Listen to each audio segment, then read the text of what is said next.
Are you enjoying the show? A phrase that's become synonymous with lying and dodging questions. Paul Triple H Levesque has been the source of a lot of media attention and scrutiny over the past few years, and specifically the past year. I don't think there is a man in wrestling who has spent more time disassociating himself with constructive criticism that's also spent so much time sucking his own dick. The fragile ego of Paul Levesque has been something that has begun to show the cracks over the past year, as this idea of constructive criticism is one that doesn't exist in his world. Everything is just internet marks who, when you do what we do, have never done what we did, or whatever he would say in a press conference. He can't take any bit of actual criticism when it comes to people who know what they're talking about, or even the fans themselves. I mean, over the course of the past year, whatever, WWE Unreal is a glory hole where only Triple H's penis is allowed entry, and everyone else is forced to suck or stroke. I mean, bro, if you watch that abhorrent piece of programming for like 10 hours straight, you'll see what I mean. It's the biggest load of lying dog shit you'll see in a while when it has to deal with the big man himself. And to be honest, it seems like lying is Triple H's calling card over the past few years. Whether it be about that angle with Booker T from 2003, boy oh boy, a new era every 5 minutes, or not firing but also firing R-Truth. That was weird. Lying is always the central idea with Big Nose. In today's video, we'll be going on a rant about Triple H and his fragile ego that has been made apparent to us as of late. Buckle up and grab your popcorn, and get ready to watch this 4-match card with a whole lot of long-term storytelling. Segway time! Aye! Aye! If you're not ball hog, then die. Hello, welcome back to the channel. We are once again back in action. In today's video, we don't have a whole lot of time to waste because this is a pretty damn long one, as it's actually the longest script I've ever wrote. I'm still getting over being like extremely sick, so if I sound a little bit different, it is what it is, man. And also I have a really bad cough, so there's gonna be a lot of takes in this video. But anyways, today we're talking about the fragile ego of Paul Triple H Levesque. And since we're doing this, we're going to break this into 6 sections just to make this a whole lot easier for everybody to understand, and just give everything like its own little rant, because there's so much that I can fucking talk about that I've just wanted to talk about for a while that I've never really given myself the floor for. Okay, so the 6 sections we have are how we got here, long-term storytelling, it matters because I say it does, WrestleMania 40 and the idea of a new era, TKO and Netflix, and WWE Unreal. So to keep you guys from waiting and just going ahead and ripping the rubber right off, welcome to the fragile ego of Paul Triple H Levesque, as we break down mostly everything that's led up to this point. Does that mean there should be another segue? No, I'm not doing another segue. Okay, so how did we get here? Let's start there. So it tends to start when a man loves a woman. Sorry, not that far. But Triple H, or Hunter Hearst Helmsley, is a name that everyone that loves professional wrestling knows. I mean, he's a 14-time WWE World Heavyweight Champion, couple-time Intercontinental Champion, and a couple-time Tag Champion, and is just one of the most recognizable names ever, not to mention faces, or heels. I mean, he was a heel, but like his face is recognizable, whatever. And despite these accomplishments, Triple H was never really the #1 guy, and was never really the quarterback of the company, despite how much they and he wanted him to be. He was simply the guy who worked with the figurehead, or the guy who worked with the guy who drew the money. That's a quote from like Jim Cornette or somebody. Probably Cornette. And to be fair, he obviously had his own moments and was a star, and I'm not saying he wasn't, but he never was truly the #1. And y'all know I'm not lying either. We all know how he got into the land of power here, because, you know, he married Stephanie McMahon, which led to him getting a lot in return. It paid dividends. And again, that's not the only reason he was ever pushed, but damn, it definitely helped, and it sure helped his future endeavors. And speaking of those, let's fast forward to those future endeavors, because that's really why we're here. We don't really give a damn about his actual career, because who the fuck cares? He's a dinosaur. Paul in power. And to be fair, the first 10-ish years, it was pretty damn great. My personal favorite era of wrestling of all time, Black and Gold NXT, was manned by Triple H at the helm of the booking duties. This era itself was critically acclaimed and loved by just about anyone who was there to witness it, because it truly was special. The internet fans especially love this form of wrestling nerd nirvana under a WWE banner, which is actually quite funny because he actually hates the internet and everyone on it now. And to be fair to the guy, the IWC is a cesspool and hell, but damn, he's done a complete 180 on the people who were his biggest supporters at first, and I think that's kind of funny. It's actually funny how people have switched from immediately, oh, WWE's dead when Vince is gone, are now the same people who are saying WWE is in perfect hands with Triple H and TKO. You motherfuckers like just blatantly weren't on this side. Your opinions changed the drop of a dime. But that just is the IWC. There's the IWC side that hates the IWC, and then the IWC, and they're all just the IWC. It's kind of stupid in my opinion how everybody just hates each other, but that's besides the point. Folks just be lying these days. I've been trying to told y'all this. Anyways, fast forward again, and we're past the black and gold NXT situation, and we have the Vince McMahon lawsuit stuff and weird shenanigans he got into, and then Triple H fully took over, but Vince came back again, then Triple H again fully took over. It's been a weird saga, man, and nothing is ever easy when it comes to wrestling. Like, nothing ever is. Also, side note, no matter how bad this shit is, no matter how bad the product gets, no matter how corporate it gets, you do not want Vince back. He's far worse, gang, and we all know it too, so don't even pull that fuck shit with me right now. His name does not matter here, because no matter how much you try to convince me that Vince is so much better, I don't fucking want him back. Nobody does. He's out of touch and just a terrible human being. But anyways, again, WWE and Triple H have been under a lot of criticism and scrutiny, as we all know, and this isn't their first rodeo. However, today, like we said, again, we're going to speak on how we've gotten to this point and offer an honest rant in the form of what feels like a history lesson, but isn't really, but is that, I don't know. Let's move on. And speaking of history, we should talk about long-term things and how things happen in the long term, because that just is history, you know, so you have to know history so you don't repeat it type shit. Okay, so now we're going to transition into the long-term storytelling section. This is easily the biggest critique for the Big Nose Bandit, and it's 100% valid criticism regardless of what they want you to believe. Long-term storytelling filled with hype moments and quote-unquote aura. Boy, oh boy. This is a good concept from time to time for huge main event feuds where you really want to get the significance over with the crowd. This is not a good concept for every single storyline on television. Not everything should be a masterpiece of cinema when it comes to a professional wrestling storyline. Some good examples of this just fucking everybody over and just making the story suck are A-Town Down Under's breakup, Penta versus the New Day every single week, Otis leaving Chad Gable's grasp, and anything to do with the Wyatt Six since their inception, basically. It's hard to be invested in television when there's no payoff to any story for at least 3 months, and even if it isn't actually 3 months, it feels like 3 months due to incoherency and just a bad on-screen product. A professional wrestling product, specifically on television, is not meant to be watched like how Shakespeare is meant to be read. It's meant to be simple enough to understand while still having some complexities. And again, this is just opinionated, so if you like it, whatever, but I don't, so I'm speaking about it. The Bloodline story is the easiest bit of good long-term storytelling to look at because it's also, it just makes sense. The story wasn't super forced, and you can continue to build on it because it makes sense to keep building on it. It builds itself through the hardships every person involved in it goes through. The Bloodline story doesn't need 16 plot points an episode because people already care, but you give us those and sacrifice the plot points for other strictly television story points. And people give so much love to like Triple H for the Bloodline story, but in general it'd be impossible to fuck it up. So because of that quote-unquote long-term storytelling, he's just took it and ran with it for every single big moment. Meanwhile, not everything needs to be like that, because sometimes it's okay to have rivalries end on TV and be definitively done on TV. Not everything needs to end at a pay-per-view, and it surely shouldn't be ended abruptly. At least everything, at least when it has a little bit of heat. But that's really the problem here. Everything for some reason needs to be complex or make TKO happy. However, with wrestling, not everything can do that all the time, at least. Now again, I'm not a booker, I'm not a writer, I'm not a part of this fuck-ass creative team that WWE has. I don't be knowing for real, but I do be an honest wrestling fan who loves this shit and has dedicated way too much time to it. The extra shit is annoying, and it's overdone and outplayed in the current sphere of WWE. There's a reason more people are starting to give other avenues a shot away from WWE or are just falling out of love with wrestling in general, because this shit sometimes is so damn unwatchable. We shouldn't have to wait weeks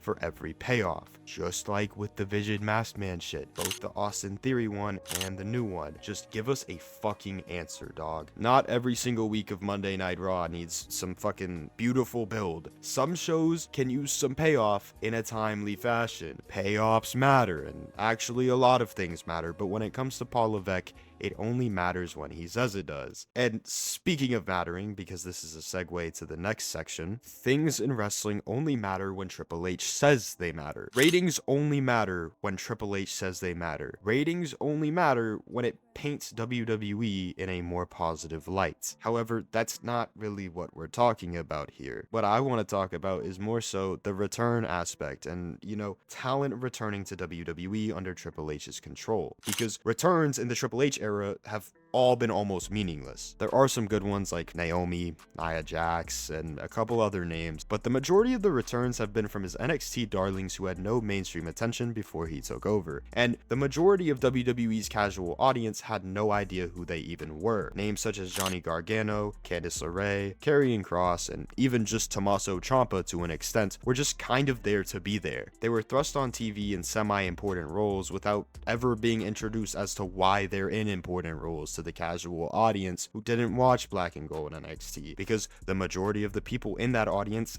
didn't. They had a couple of semi-important moments on television before they all faded off into obscurity, and just nobody really cared about them after like 3 months of them being there. As the title of this section alludes to, their returns matter because Triple H wants you to think they matter despite not having any reason to even exist in the first place outside of just they're Triple H's boys. You wouldn't know that already if you weren't already like a hardcore fan. Not even hardcore fan, like medium rare fan. The fact the majority of these returns happened within a very short span of each other, it felt like one big Black and Gold NXT jerk-off session with no real direction for any of the characters involved in the jerking. These situations just feel like a way to say, hey guys, I've got the biggest balls in the yard, fuck with me, Oos. This feels like nothing more than just a way to show he's got a bigger willy than any other company, because why else would any of this happen? It makes no sense to bring all of these people back, treat them like a big deal randomly, then have them do nothing but sit in catering after their first program. It feels like less of a product move and more of a move to just do things to do them, and this will become more evident as we go on, because that's a common theme for the guy with the big nose here. This is probably the least evil of the 6 deadly sins that has led to this ticking time bomb of an ego that Triple H has, but it's undeniably there. He just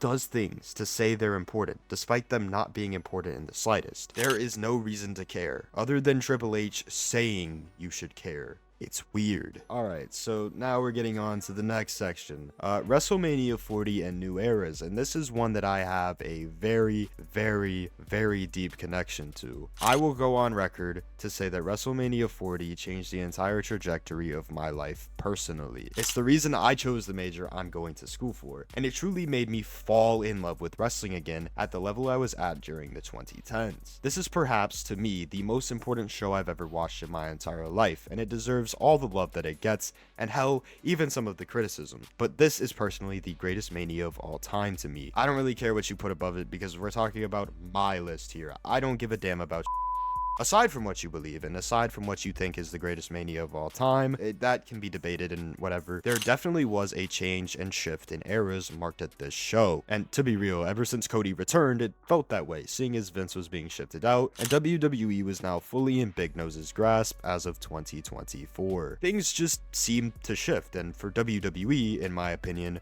will be looked at as maybe the most interesting era of all time. That's because there's apparently 38 and a half new eras in the span of April 2024 to now, currently in February of 2026. And that's a little strange to y'all, ain't it? What truly is a new era? I don't know. I don't know. There's no criteria set down other than, hey, a guy with a comically large nose and fragile ego runs this shit now. WrestleMania 40 itself almost got completely ruined with the other bald fuck in the main event, Dwayne, who deserves his own video himself, but we'll forget about him for right now. It was saved strictly by fan backlash. However, Mania 40 is what Triple H has been trying to ride off the coattails of, and honestly, it worked for the majority of 2024, and to be the utmost fair, up until about Elimination Chamber 2025. There are 400 new eras a day when it comes to Triple H, and I wish I was kidding, bro, because it feels like every press conference is a new era, and it just recites older material from the last presser to simulate a new answer. It's bullshit. There's not much originality with them either, and it's just a television product, Paul. You can be a little more transparent. The new era joke is one that's been gaining traction and will continue to do so because it's just such a stupid thing. Overall,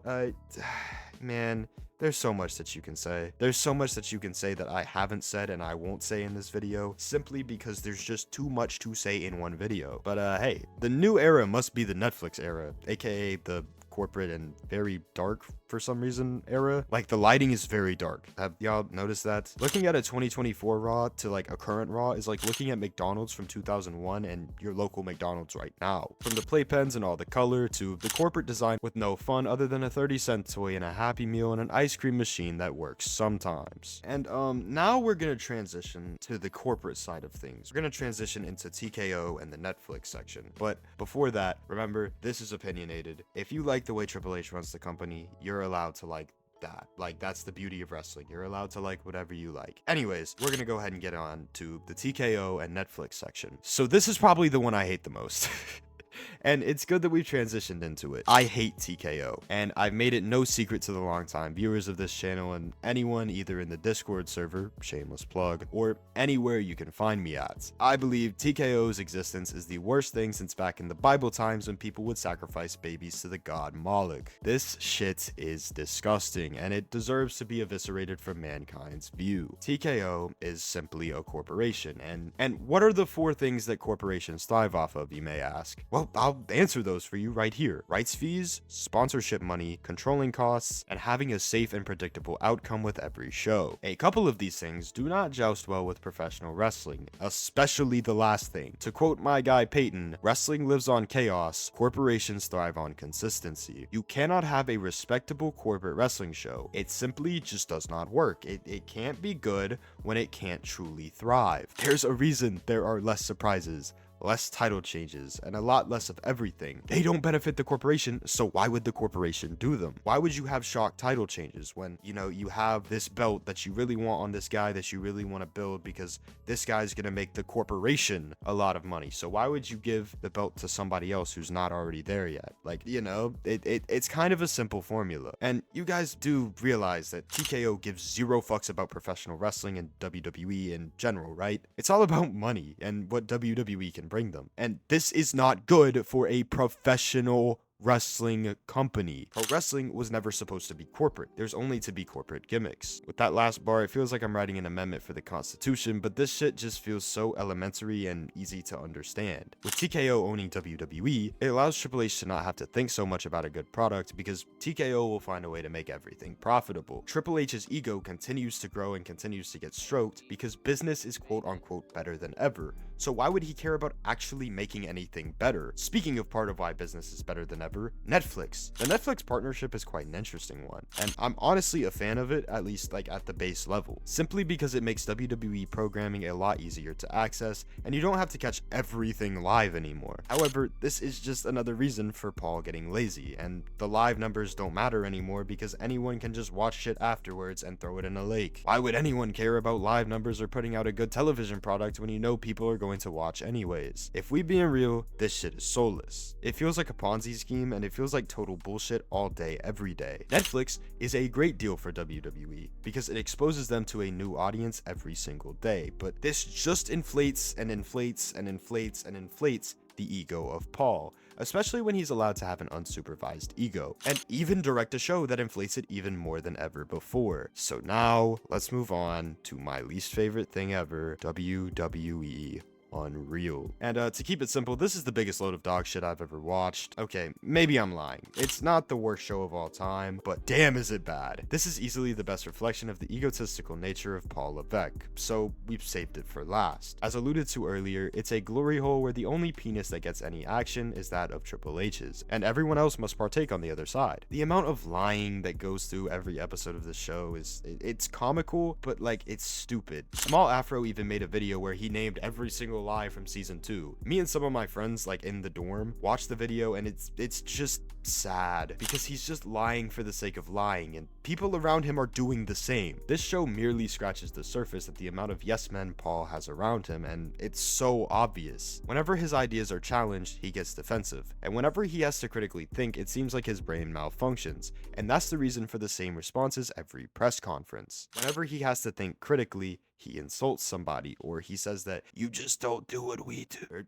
anything along those lines. That is unfortunately the usual result when you surround yourself with liars and yes men. Become one. All it takes is simply watching the first episode of this shit to understand where I'm coming from. This entire show is simply just a stroke to the game's ego. This show, WWE Unreal, has also gotten the proper coverage, and you're all more than likely aware of it. Probably seen some of the clips of him lying, or you've seen that one clip of Maven reacting to where Triple H was talking about personal feelings. That clip itself is already a certified hood classic. And we could also do an entire video about Triple H's personal feelings backstage when it comes to just him as a worker. We could talk about that all day, every day, but that's not what this video is for. During a down year in terms of overall show quality and story quality, you would think WWE, and specifically Triple H, would attempt to do something a little bit better, right? Wrong. Instead, he decided to stroke his own ego so the casual fan can watch WWE Unreal and think everything that's going on is just good wrestling television because everyone else says it is, when in reality, it's actual shit. I personally believe that this show was made entirely to combat the internet fan, not just for casual fans. I believe WWE Unreal is an attempt to save the image of Paul Triple H Levesque as a booker with the casual or less nerdy fan, by seeing some talking heads and people who quote-unquote know more than you praise Triple H for all 7.5 inches of his game. In our reality, this show doesn't have any real significance for a casual fan outside of maybe 2 or 3 episodes of a mini Netflix documentary, like Don't Fuck with Cats or something like that. But no, it's elongated and stretched out to create this long-term image of, oh my god, look at this, Triple H is such a genius and creatively the best thing of all time. And I know people who have watched this show. I know casual fans, and none of them liked WWE Unreal. And I know people who don't watch wrestling at all who watch this pile of ass, and they hated it too. It doesn't make sense, and everything said in the show contradicts itself, because that's what it's meant to do. WWE Unreal is meant to confuse you, and when you actually pay attention, make you question what it really is you're watching, and just how unreal truly is it. This show is easily the best showing of an ego that's been forming in plain sight. In reality, Triple H is nothing more than insecure, and we've seen the cracks show themselves as time has gone on, and to fill those cracks, he calls upon his own self-praise, opposed to working to earn that praise. He is simply insecure, and when you insult him, it's perfectly projected on screen every single time. All in all, Triple H's ego is 100% present and inflating as we speak, and it's low-key going crazy on the dance floor. It's something that will continue to inflate until it gets regulations, and that seems to be never. What the fuck just happened upstairs? He's made so much money and put WWE on this quote-unquote global stage unlike ever before with all of his quote-unquote new eras that regulations don't seem like they'll ever come. He can continue to have all the marks on the internet who will just suck WWE's dick more than, the people who actually hate on him. And despite the fact he hates everything to do with the IWC, it's really Triple H's biggest backer. Constructive criticism does not exist to Paul Levesque, because no one does what they do or whatever he says. The more overpriced the tickets get, the lesser the houses will get, due to the fact he's pushing away the hardcore fan and only continues to do more of that. When the wave of WWE being the cool thing again dies down, what do you have? It should be the hardcore fans, right? That should be who it is. The people who stick around, the people who are always there, but those are fading away. What happens when you continue to be less marketable and less names care? And what happens when your big names retire and you can't properly replace them because you're on a power trip in your own head? These are all a bunch of questions that will all be waiting to be answered as the world continues to spin. Wrestling to me in the past year has been depressing, and I really feel like I fall more and more out of love with it every time I watch something, and the corporate side of the company I grew up watching is what's causing the majority of it. This rant was nothing more than that, an opinionated, informative rant. And if my opinions hurt any of your feelings, I don't really care. It's just wrestling, man. In its entirety, this is sad. But it only gets worse from here because narcissists just simply don't stop. And that's where we'll leave this video. Thank you for tuning in tonight to the fragile ego of Paul Triple H Levesque. I appreciate you guys for taking time out of your day to watch this video, and I would also appreciate it if you left a like on the video as well as subscribe to the channel if you enjoyed. You should also join the Discord server as well as follow me on Instagram, as those links are both in the description and in the pinned comments. I'm gonna go ahead, say my cliche, and get up out of here because I don't really feel that well. So once again, appreciate you guys for taking time out of your day to watch this video. I'm gonna catch y'all at the bank. Y'all stay safe. God bless.